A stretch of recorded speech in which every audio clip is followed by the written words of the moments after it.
皆さんこんにちは。こんにちは。いよいよアドベントの第1になりました。一人一人の上に神様が、イエス・キリストが私たちのもとに来てくださったその喜びを感じていきたいと思います。今日はですね、さあ行こうと題しまして、少し皆さんとお話をしたいと思うんですけども、イタリアにパピニという詩を書く人がいるんですけども、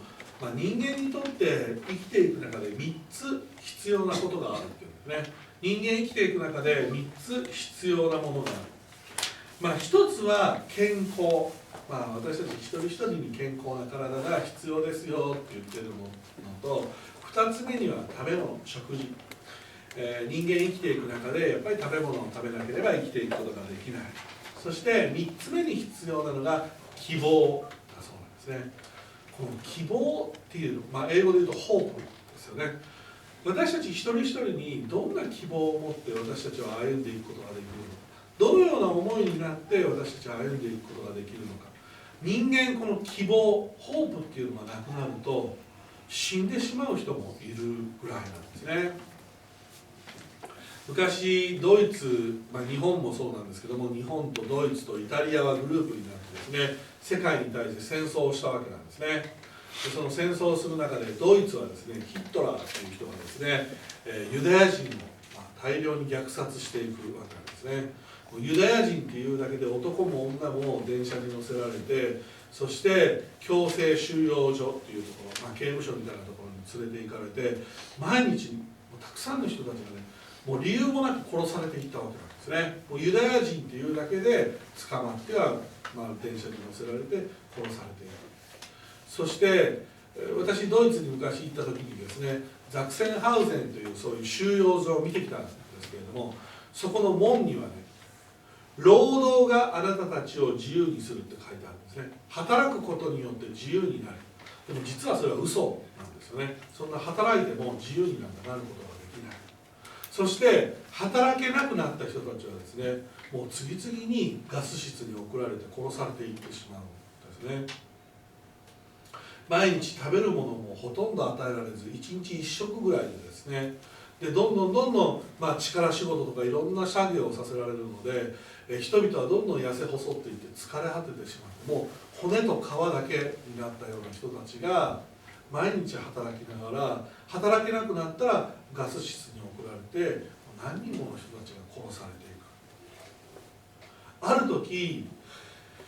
自分たちを助けてくれる人がこの12月のクリスマスの時期にやってくる、そういうユダヤ人たちは思ったそうなんですね。もう必ずこの12月には、イエス様が私たちのところに来てくださったように、私たちを助けてくださる方が来るっていう、その刑務所内でですね、話が盛り上がってですね、必ず12月には来るんだ。でも当日その日来なかった。来ないことを聞いた人たちは何人もの人たちが命が取られていって亡くなってしまった。希望っていうものがなくなっただけで人間生きていくことができない。今皆さんニュースでですね、香港のニュースを見ると思います。香港では若い人たちを中心にですね、あれは中国が自分たち、香港の国をですね、自分たち中国と一緒にしたいっていう思いを持ってですね、中国の偉い人たちがたくさん香港に入っては一緒に、香港の人は中国と一緒になりなさいっていうような感じでやっているものに対して、若者たちがデモを始めたんですね。で特にこの若者で中心になっている人たちはクリスチャンだそうなんですね。神様のことを信じている人たちがやっぱりそういう中国のような共産主義じゃなくて民主主義、自由になりたいっていうことでデモを行っていくわけなんですね。ミャンマーの国もたくさんのこのデモっていうのを何回も更新しながらですね、自分たちの自由っていうのを言ってきたわけでも、なかなかミャンマーの政府もですね、軍事政権が変わることなく軍が支配している。これは日本も同じだったんですね。今から70年前っていうのは、世界に対して戦争をするときは陸軍がですね中心になって天皇っていうのを神にしてですね、政治の話なんかもう一切聞かなくなってしまってですね、軍が暴走し始めたんですね。そして世界に対して日本はこんなちっちゃな島国なのに中国も支配して香港も、いろんなところアジアをどんどん支配していったんですね。でやがてはアメリカに対してですね戦争を仕掛けていくわけなんですね。で最初はですね勝っていたんですね。真珠湾というところパールハーバーハワイのところをですね攻撃してですね最初は勝っていたんですけどもそれも1ヶ月か2ヶ月ぐらいするとですねどんどん日本はもう負けていく。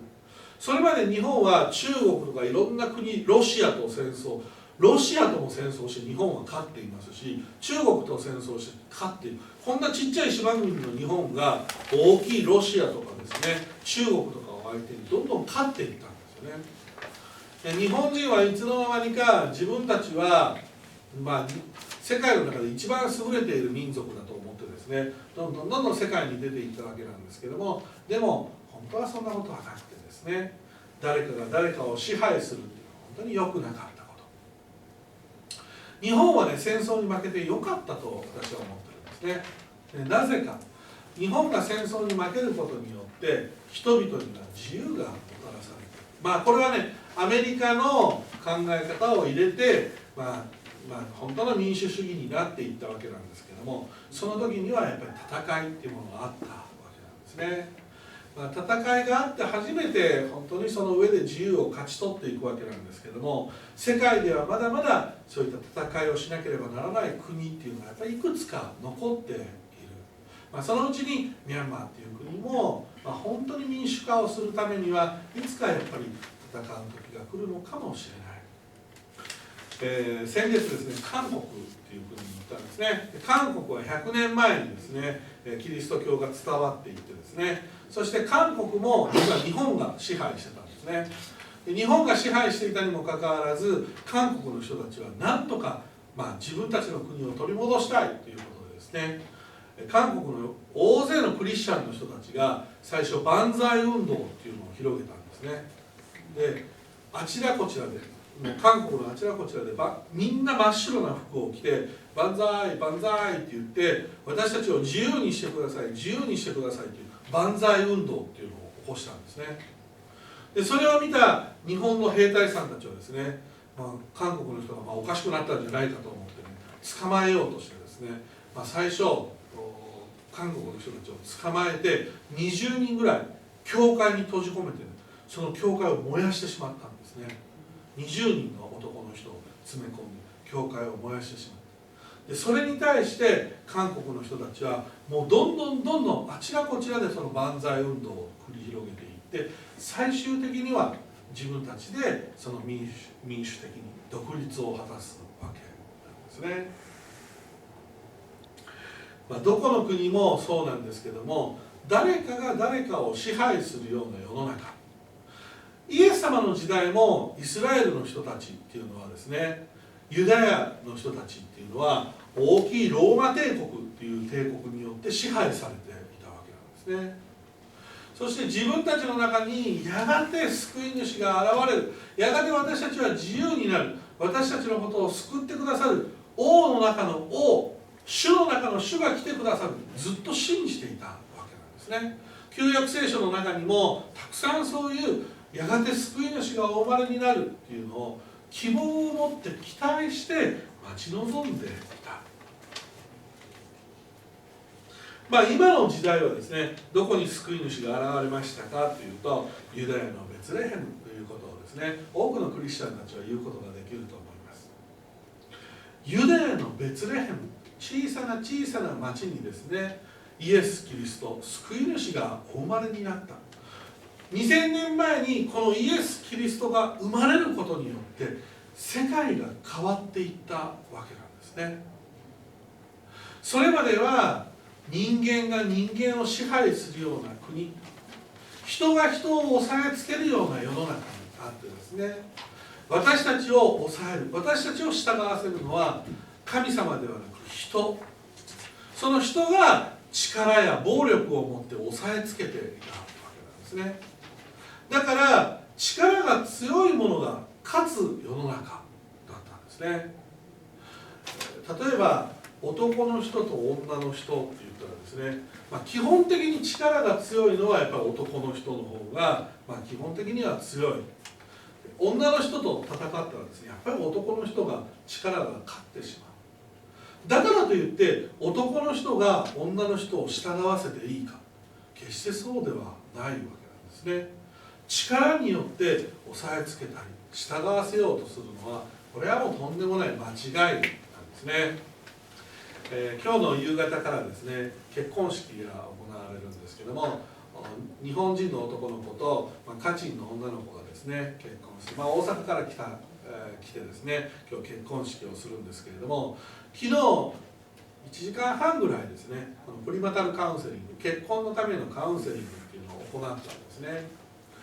でその時にもいろいろお話ししたんですけども、アジアの人々っていうのはですね、日本もそうですしミャンマーも含めてそうなのかもしれませんけども、基本的にね、男性の方が何か偉いですよみたいなことを教えてる文化、これはね、アジアの人たちは特にそういう文化だったんですね。日本も本当に私が子供の頃ぐらいまではね、まだそういう考え方だったんですね。お父さんが一番偉くてですね、家族はそれに従わなければならない。ミャンマーの人も今もそれに似ている部分もあるんですけれども、お父さんがね怒り出すとそれはもう大変なんですね。家族全員は従わ、うちのお父さんはね、実はそんな人じゃなかったっていう、うちのお父さん怒ったことほとんどなかったんですね。あんまり怒る人じゃなかったんで、そうだったんですけど、大体の日本の家庭っていうのは、お父さんの機嫌を損ねてしまうと、もうご飯も食べれないしですね、もう言うことを聞くしかないんですね。で、お父さんが一回怒ってですね、こういう机をバーンってひっくり返すとですね、もう家族の人たちはみんなビクビクしながらですね、みんなこうやって叩かれて育ってきたっていうのが、日本も小さい、私がまだ小さい頃でもそういうのが残っていた瞬間で、お父さんはですね、いつでも力でですね、子供たちや奥さんたちを従わせていくよう、今そんなことをしたらもうすぐ警察に捕まってしまうようなことも昔は平気でしてたんですよね。で、女の人なんていうのはですね、口答えするっていうのは絶対許されない。女の人が男の人に対してね、口答えするっていうことは絶対許されないし、男の人が一番強いって自分たちでそう思ってた時期もあったんですね。アジアの人たちっていうのは割にそういうのが習慣が今でも続いているようなところがありますけれども、力で人を押さえつけようとか力で人を教える、こんなことはあってはならないことですね。神様は男も女も一緒に作ってくださってですね、それが家族となって、そして男も女も神様を中心に歩まなければならない、それを教えてくださったのが、アダムとイブの話なんですけども、これを言ってもですね、大体の男の人はすぐ言うんですね。違う、女がまず騙されたんだって言うんですよね。リンゴのような実のなるものをですね、最初に食べたのは女が悪いっていつでも言うわけなんですけども、違う、自分も食べてるんですよね。女も食べたけれども男も食べたわけなんですよね。で、その男は、ね、後から食べたっていうことで、まるで自分が食べてないみたいに言いますけれども、女も男も神様の前で罪を犯してしまったわけなんですね。私たちが生きていく中にですね、どのようにすれば神様が私たちのもとに来てくださって、どのようにすれば神様の祝福を受けることができるでしょうか。仏教の人たちっていうのはね、考え方がとってもシンプルなんですね。自分がいいことをすると自分は将来、天の国に入ることができるぐらいに思ってるんですね。徳を積むって言ってですね、いいことをすれば自分の悪いことがですね、罪が帳消しになってですね、いいことをすること、それを積み重ねていくことによっていい人になれると思ってるんですね、仏教の人たちは。だから仏教の人たちは一生懸命いいことをしようと思って努力して頑張るわけなんですね。もう朝の早くから誰もいないようなところからですね裸足になってですねいろんなところの人のところに行って托発っていうものをしながらですね一日の食べるものをいただいてそして感謝していろいろな奉仕をするわけなんですね。クリスチャンから見たらよっぽど仏教の人たちが真面目に生きていたりですね正しく生きていたりしているように見えるんですけれどもキリスト教はそういう教えはしていないんですね。人間がいくらいい行いをしても正しい行いをしようとしても人間はどこまで行っても罪人罪を犯してしまうものなんですよ。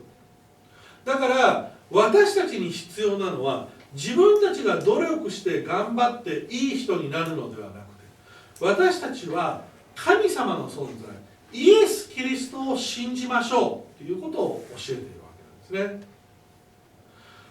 人間はどれほど頑張ってもどれほど体を鍛えたとしても人間は神様にはなれないわけなんですね。人間が完全にいい人になるわけではないわけなんですね。たとえ牧師であってもどれほどキリスト教のことを学んで聖書のことを学んでもですね牧師であっても間違いを犯してしまう牧師であっても失敗する。皆さんあんまりご存じないかもしれませんけども牧師の会議に行ったら喧嘩ばっかりしてるんですよね。牧師あなたも牧師でしょうと私なんかよく思うんですけどもね牧師の会議に行ったらね大体喧嘩始めるのは年配の牧師たちがですねこういやいやまあ牧師でしょうお互いみたいな感じでですね私なんか間に入ることが多いんですけれども大体喧嘩始めるのは牧師ですよね。だから人間なんてどれだけやってもですねどれだけ聖書のことを学んでも自分の方が正しいと思ったらですねすぐ喧嘩してしまうわけなんですね。自分が間違っていないと思ったらですねお前が間違っているって言ってすぐに喧嘩をしてしまう。私はねそう言ってるあなたも間違ってますよって思うわけなんですね。いくら私たちが正しいことを言ったとしても一時だけその時だけ正しいことを言ってるかもしれませんけれどもでもずっと正しいことなんか言うことできないですし必ず人間は間違いも犯すし失敗も犯すわけなんですね。信徒の前で偉そうに言ってる人もですね牧師同士になったら喧嘩してる姿をですねもう見せてあげたいぐらいですねもうすぐに喧嘩が始めますね。それなのに牧師の中で誰が一番偉いかなんていうことをですね決めようとするわけなんですね。人間っていうのはですね神様から祝福を与えられているからこそ牧師としての働きもできるわけなんですね。神様がいてくださるからこそ私たちは神様のことを学ぶことができる。人間っていうのはあくまでも罪人であって私たち一人一人は神様から許されなければならない存在である。だからこそイエス・キリストは馬小屋でお生まれになってくださったんですね。イエス・キリストは神様であったんです。神様であるにもかかわらず一番貧しいところに来てですね一番貧しい中で動物が生まれるようなですねそんなところでですねイエス様はお生まれになってくださった。東京をちょっと歩いているとですね天皇陛下が住んでいるお家があるわけなんですね。すごい立派でですね遠くから見ても奥なんか見ることができなくてですねいつも周りにはですね警備員の人たちが立ってですね中を見ることができるとっても大きいですね。日本の中の天皇っていうのもその昔天皇は神様と思ってましたから一番いいところ東京のど真ん中に住んでいるわけなんですね。そして車なんていうのもいい車が何台も置いてあってですね今でもですね天皇は中を馬で回ったりするらしいんですよねその中を。そして世界各地の王様がですね来て挨拶して先週なんかはローマ教皇までがですね天皇に会って挨拶したっていうぐらいですからよっぽど日本の天皇っていうのは偉い人なのかもしれませんけれどもしかしあの天皇も人間なんですよね。あの天皇もタイの王様も今の王様はちょっとあんまりダメな王様っていうのはですね、前の王様、タイの前の王様っていうのはタイの人たちが全員好かれていた。あの人ね、実はチェンマイの方出身らしいんですけども、前の王様は本当に国民から愛されたんですね。で誰もが好きだった王様だったんですけれども、しかしその王様も人間なんですね。人が選んだ王様。いつの間にか王様が一番偉いように思うかもしれませんけれども、その王様の上に神様がいることを私たちは忘れてはならないわけなんですね。私たちが信じる救い主はあんな王宮、素晴らしいキラキラ輝いたようなところにお生まれになったのではなく、一番貧しい馬小屋にお生まれになったんですね。一番最初に駆けつけたのは、当時人々からはですね、罪人と言われてた羊飼いたち。この羊飼いたちっていうのは羊のお世話をしなければ、毎日羊のお世話をしなければならないので、礼拝とかになかなか行くことができないから、当時の人たちは罪人と思ってたんですね。でこの罪人たちがですね、天使の声を聞いて一番最初にそのイエス様のお生まれをお祝いしに行った。東方からは博士さんたちが来てですね、黄金、没薬、入香という贈り物をイエス様に捧げるわけなんですけれども、イエス様は私たちのもとに来てくださって、そして何をしてくださったのか。天使たちはまずこの私たちの救い主の誕生をですね、私たちにお伝えした時に、恐れるな、今日あなた方の救い主がお生まれになる、恐れるな。英語で言うと Don't be afraid ですね。恐れるな。私たちが生きていくときに何かに恐れてはいけないわけなんですね。多分今香港の人たちなんか本当に恐れの中にいると思います。警察はね、催涙弾って言って、死ぬことはないんですけれども、どんどんこういうミサイルみたいなのをこうやって撃ってくるわけなんですね。あれがね、体に当たるとね、250度になるっていうから大怪我をするんですね。大怪我で、そういう催涙弾っていうのを打ち込みながら、でもこっちではですね、自由に戦うためにですね、戦っていく。でもその人々のほとんどはですね、やっぱり恐れ、恐怖、自由を勝ち取ろうと思っているのにですね、こういうヘルメットをかぶってこういう棒を持った警察が来てですね、みんな殴られていくわけなんですね。でこっちは石とかいろんなものを持ってこうやって抵抗しようと思いますけれども、力によって押さえつけられて、先々週でしたがね、一人の若者が死んだって、初めてこの香港での戦いで一人死んだ人が出た。私たち自身も、この日本っていうのは平和な国ですから、この平和な日本で住んでいたらですね、そんなに身近に恐れっていうものを感じることはないかもしれません。でも将来への不安であったりですね、家族の中で例えば不安に感じる、恐れを感じるような、会社に行って恐れを感じるような人、友達関係の中でいじめられて恐れを感じるような人、恐れを感じている人たちたくさんいるわけなんですね。私たちが神様に作られ、神様が私たちを生かしてくださっているのに、いつの間にか私たちは恐れの中に歩んでしまってはいないでしょうか。恐れを持っている私たちに天使が現れて、意図高きところには栄光、神にある、地には平和、御心にかなう人にあれと言葉を語ってくださいました。地には平和、ピースですね。私たちが歩んでいくときにどれほど平和を求めて歩んでいるでしょうか。イエス様は私たちにね、ピースメーカーになりなさい、平和を作り出す人になりなさいって言ったんですね。でも私たちは平和を作り出すよりも、むしろ争いをしてしまったり、戦いをしてしまったりですね、喧嘩ばかりしてし口から出る言葉はですね、ああしなさい、こうしなさい、あれはダメだ、これはダメだ、喧嘩する言葉ばっかりを語ってはいないでしょうか。ピースメーカーになりなさいって語っているのに、私たちがやっていることっていうのは反対のことばっかりするわけなんですね。そんな私たちのところに実は救い主がお生まれになってくださった。羊飼いたちやこの博士さんたちはですね、救い主がお生まれになったっていうことを聞いてですね、さあ行こう、自分たちがですね自らの力で会いに行こう、レッツゴーですよね。さあ行こうって言ったんですね。皆さん日曜日教会に来るときにですね、どういう思いで教会に来ていますか？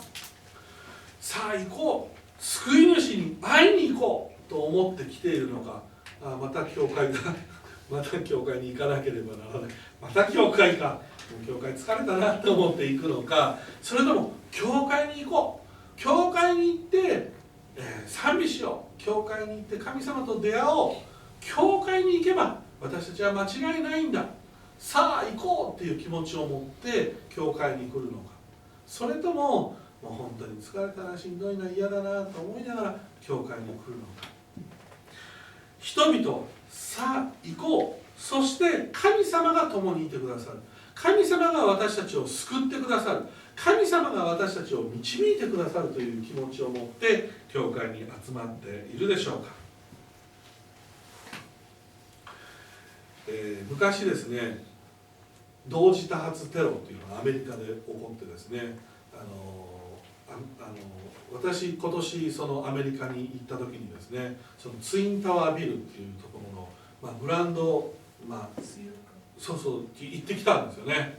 飛行機がそこのビルに突っ込んでいく、ビルがガタガタガタって崩れた時 9.11 のあれをね、最初テレビで見た時本当にこんなことが起こるのかなっていうかですね、もうまるで映画みたいなお話でした。あれもう20年近く前になりましたね。そんなに前になってない。僕新学期18年、そう僕新学生の時だったんで、進学校のテレビで見てたんですよ、新学生の時に。だから本当にね、あんなことが起こるのかっていうので、今年それを見に行きましたけれども、飛行機の中にね、トッド・ビーマーっていう一人の男の人が乗ってたんですね。この人クリスチャンの人だったんですけれども、自分の飛行機、自分が乗っていた飛行機に、ハイジャックテロリストたちが乗っていてですね、それでそういう人たちは何か、拳銃か何かそのようなものを持ってですね乗り込んでいたんですね。そしてこのトッド・ビーマーっていう人はですね、数人2人3人ぐらいの方と一緒になってそのテロリストに立ち向かっていったんですね。でも結局、飛行機は落ちてしまったわけなんですけれども、勇気を持ってね、そのテロリストたちに向かっていった時に途中で電話がつながってですね、奥さんとお話ししたそうなんですね。飛行機だからアメリカの上を飛んでましたので電話がつながってですね、自分の奥さんと喋ったそうなんですけども、最後主の祈りをしてですね、奥さんと一緒に主の祈りをして、そしてレッツロールっていう言葉、さあ行こうっていう意味の言葉を使ってそのテロリストたちに立ち向かっていった。結局亡くなってしまうわけなんですけれども、このレッツロール、トッド・ビーマーっていう人、ユナイテッド航空93便っていうのに乗っていたそうなんですね。彼は最後にこのビルはこのユナイテッド航空93便っていうのは本当はホワイトハウスに突っ込む計画をしてたんですけども、ホワイトハウスには突っ込まなかったそうなんですね。そしてホワイトハウスに突っ込んで何千人の命を奪う予定だったんですけども、結局自分たちがテロリストに突っ込むことによって普通のところ、何もないところに落ちたそうなんですね。自分たちは死んじゃったんですけれども、その飛行機はホワイトハウスに突っ込むことがなかった。最後主の祈りをして、そして詩編23編を読んでですね、全てが整った。じゃあ行こう、レッツロールって言ってですね、勇敢にも立ち向かっていった。羊飼いたちも天使たちから声を聞いた時に、さあ行こうという思いを持ってですね、会いに行くわけなんですね。今年もクリスマスの時期、アドベントの第1になりましたけれども、クリスマスをお迎えするまでですね、私たちがイエス様に会うための準備、神様に会うための準備を私たちはまずしなければなりません。どのような思いで私たちはイエス様に会うでしょうか。今の気持ちのまま神様に会うんではなく、私たちがどのような心の準備をしてですね、神様に会いに行くのか。昨日結婚式を、今日結婚式をする人たちにね、結婚するまでに十分準備をしなさいって言ったんですね。いい準備をしてください。普通旅行行こうと思ってもね、どこに旅行行こうかと思ったらいろんな計画を立てますよね。いくらで行こうか、そしてどういうところに泊まろうか、何をしようか、どういうことをしようか、準備をいろいろ計画して、せっかく準備したのにその準備にうまくいかない部分もあったり、うまくいく場合もあったりですね、準備にかける時間っていうのはとっても大切。でも結婚するのに何の準備もせずに結婚する人たちも結構いるわけなんですよね。今の世の中なんかできちゃった結婚って言ってですね、先に子供ができてしまって後から結婚してしまうみたいな。日本なんかはですね、1分に1組結婚するそうなんですね、今。でも2分に1組離婚するそうなんですね、日本っていう国は。アメリカなんかもそうなんですけど、離婚大国って呼ばれていますから、日本もアメリカもこういう先進国は1分に1組結婚するのに2分に1組別れてしまうっていう、すごい世の中だなと思うんですけれども、私たちが神様に会いに行こうとすると、イエス様に会おうと思うと、十分な準備をしてですね、そして私たちは神様のもとに出かけようではありませんか。この2019年のクリスマスは今年一度だけしかないんですね。今年のクリスマス、皆さんにとってどのようなクリスマスになるのか、私たちはどんな準備をしてイエス様に会いに行くのか、何をイエス様にお捧げし、イエス様にどんなことをお話しするのか、そしてイエス様が私たちに何を語ってくださって、期待して希望を持ってイエス様に出会いましょう。お祈りいたします。父なる神様、今日はさあ行こうというメッセージを語りました。私たち一人一人がどのような思いを持ってイエス様に出かけていくのか、どのような思いを持って教会に行くのか、どのような思いを持って神様と共に歩むのか、十分な準備をしながらさあ行こうという思いを持ってイエス様に会いに行くことができますように導いてください。一人一人の上に神様の祝福が特別にありますように、そして一人一人が神様から愛され、許され、神様に導かれていることを信じることができますように、この KBC ジャパンの上に神様の特別な祝福を信じ、愛するイエス・キリストの皆によってお祈りいたします。